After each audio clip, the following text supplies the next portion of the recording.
இறைவனின் கருணை, நமது ஐயாவினோட கருணை நமக்கு கிடைச்சிருது, சிவபெருமானோட கருணை கிடைக்கிறது அப்படிங்கும் போது அதற்கு வாய்ப்புகளும் வழிகளும் பிறக்கும் அப்படின்னா அதுல எந்த மாற்று கருத்துமே இல்லை. எல்லாத்துக்குமே அதுதானே ஆசை. உண்மையா சொல்ல போனா சிவபக்தியில வர்றாங்க அப்படின்னா பொண்ணும் பொருளும் ஐயன் கொட்டி கொட்டி கொடுப்பார், அதுல வந்துட்டு திளைத்திருப்பேன் அப்படிங்கிறதுக்காக யாருமே சிவபக்திக்கு வருவதில்லை.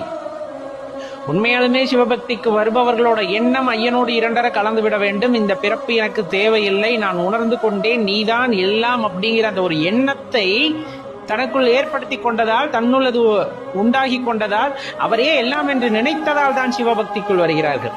உண்மையான சிவனடியார்கள் எதையுமே எதிர்பார்ப்பதில்லை ஐயனை தவிர. ஐயன் ஒருவரே போதும், அவருடனே இருந்தால் போதும், அவர் இருக்கின்ற அந்த இடத்தில் ஒரு தூசியாக இருந்தால் போதும். இது போல எண்ணங்களில் தான் ஒவ்வொருவரும் வாழ்ந்து கொண்டிருக்கிறார்கள். அப்ப சராசரியா ஒரு மனிதன் பிறக்கின்றான் அப்படிங்கும் போதே அவனுக்கான இறுதி காலமும் சேர்த்து தான் அங்கு எழுதப்படுகிறது. அது அனைவரும் அறிந்த ஒன்றே. அதற்குள் இடைப்பட்ட காலத்தில் மனிதன் அடைகின்ற ஆட்டத்திற்கு ஒரு எல்லையே இல்லாமல் போகிறது. அதிலும் என்னென்ன தவறுகளை எல்லாம் செய்ய வேண்டுமோ செய்துவிட்டு கடைசி காலத்தில் தவறு செய்ததை எண்ணி எண்ணி வருந்த வேண்டியதற்கு ஆளாகியும் தனது வாழ்க்கையை வீணடித்து விடுகிறது இந்த மனித குலம். எல்லாத்தையும் சேர்த்துத்தான் நான் சொல்றேன்.